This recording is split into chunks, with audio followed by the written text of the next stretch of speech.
कि अब तो हुड्डा ने पगड़ी बदल ली, पहले गुलाबी पहनता था, तो पगड़ी पहननी शुरू कर दी। अब कांग्रेस पार्टी का चीफ मिनिस्टर रहा है, उसने हमेशा अपनी नई पार्टी बनाई। राम वीरेंद्र को ले लो, चौधरी बंसी लाल को ले लो, भजन लाल जी को ले लो, और हुड्डा कैसे टल सकता है। इंडियन नेशनल लोकदल के पूर्व विधायक अभय चौटाला शुक्रवार को हिसार पहुंचे। वो हिसार के वकीलों की तरफ से किसान आंदोलन के समर्थन में दिए जा रहे धरने के बीच पहुंचे। यहां पत्रकारों से बातचीत में उन्होंने राज्य की भाजपा सरकार और कांग्रेस पर निशाने साधे।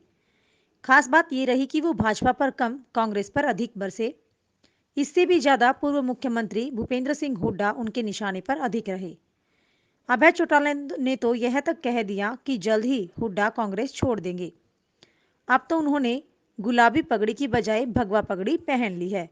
वैसे भी कांग्रेस का इतिहास रहा है कि जो भी राज्य का मुख्यमंत्री बना है उसने कांग्रेस छोड़ी है।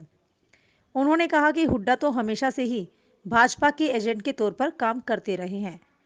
राज्यसभा चुनाव में डॉक्टर सुभाष चंद्रा को जिताने की बात हो या फिर अब दीपेंद्र हुड्डा का निर्विरोध राज्यसभा सदस्य चुनने की बात, इससे साबित होता है कि दोनों ही मिलीभगत से राज्य में काम हो रहा है। स्पष्ट हो गया कि अब तो हुड्डा ने पगड़ी बदल ली, पहले गुलाबी पहनता था, तो पगड़ी पहननी शुरू कर दी। अब तो 23G में शामिल हो गया। तो मान के चलो, ये दोनों पार्टियां आज जो पक्ष और विपक्ष हरियाणा में है, ये दोनों के दोनों मिलकर के किसान को लूटने का काम कर रही है, लोगों की आंखों में धूल झोंकने का काम कर रही है। जहाँ तक महंगाई का सवाल है, कांग्रेस पार्टी आज की तारीख के अंदर विपक्ष में थी, सबसे बड़ी पार्टी थी। कहाँ विरोध है? कहीं कोई धरना है, कोई प्रदर्शन है, कोई गवर्नर से मिले हैं, कहीं कोई चीफ मिनिस्टर को इन्होंने कोई जा करके कहा है। मतलब दोनों के दोनों आपस में मिलकर लोगों को मार रहे हैं। पगड़ी बदली कांग्रेस में छोड़ सकता है? पगड़ी बदली है जम्मू में जाके, कांग्रेस में छोड़ सकता है कुछ ऐसा? कांग्रेस छोड़ेगा 100%, कांग्रेस में नहीं रहेगा हुड्डा, जाना पड़ेगा हुड्डा। आज तक का इतिहास है हरियाणा का भाई, आज तक हरियाणा के अंदर जो व्यक्ति कांग्रेस पार्टी का चीफ मिनिस्टर रहा है, उसने हमेशा अपनी नई पार्टी बनाई। राम वीरेंद्र को ले लो, चौधरी बंसी लाल को ले लो, भजन लाल जी को ले लो, और हुड्डा कैसे टल सकता है? हुड्डा भी तो वही काम करेगा जो उन्होंने किए, तो रिवाज है इनकी। किसानों को अपने नेताओं की बात माननी चाहिए। किसान नेताओं की बातें माननी चाहिए। किसान नेताओं की बात अगर वो ना मानते, तो आज लाखों की संख्या में धरने पे थोड़े बैठे। टक्के साहब ये कह रहे हैं कि हमें एक फसल की आहुति देनी पड़ेगी, जिनकी बातें सुन के किसान अपनी फसलों के ऊपर, खड़ी फसल पर ट्रैक्टर चला रहे हैं, क्या ये सही है? उन्होंने ये नहीं कहा, हम भी नहीं चाहते कि कोई किसान अपनी फसल पे ट्रैक्टर चलाए। उन्होंने भी ये नहीं कहा था कि कोई ट्रैक्टर चला दे। उन्होंने कहा भी एक फसल ऐसा हो सकता है कि हमें अपनी फसल खेत में छोड़ करके धरने पे बैठना पड़े। आहुति देनी, आहुति यही होती है। ये कोई उनका गलत नहीं था कहने का, अपनी अपनी भाषा है। जो किसान पंजाबी जो है, उस भाषा को जब हम बोलते हैं तो उसके दो अर्थ निकलते हैं।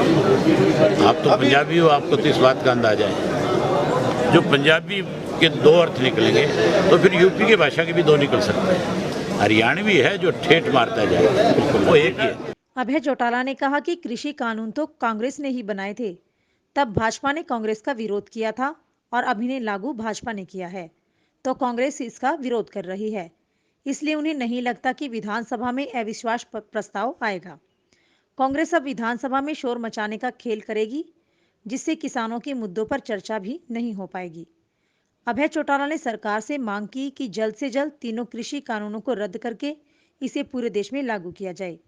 आज इन कानूनों के विरोध में किसानों के अलावा व्यापारी, कर्मचारी और वकील समेत सभी वर्ग आ चुके हैं। आज जो कृषि के 3 काले कानून जो केंद्र की सरकार ने बढ़ाए, सरकार की तरफ से बारी बारी ये कहा जा रहा है कि कुछ चंद लोग जो है बॉर्डर्स के ऊपर आके धरने पे बैठे, उनको कृषि मंत्री ने तो किसान तक में नहीं मानने का काम।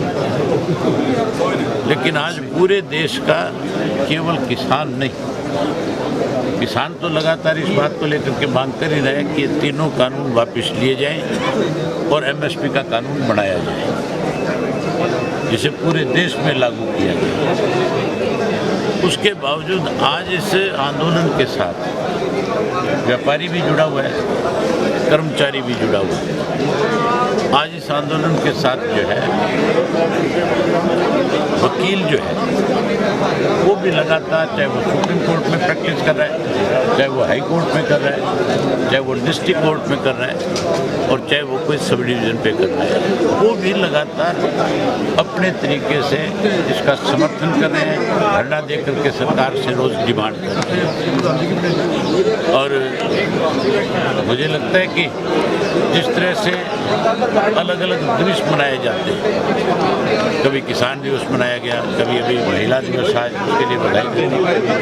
एक दिन ऐसा भी आ सकता है इस देश में कि हमारे सारे वकील इकट्ठा होकर के, एक एडवोकेट इकट्ठे होकर के एक ऐसा दिन भी मना सकते हैं कि जहाँ पेन से पूरे देश में लॉकडाउन करेंगे, वहीं किसानों को समर्थन देने के लिए वकील अपना एक दिन तय सर, विधानसभा सत्र बुलाया गया, उसमें कांग्रेस पार्टी के विपक्ष के जो कि अविश्वास प्रस्ताव लाएंगे, तो आपको क्या लगता है?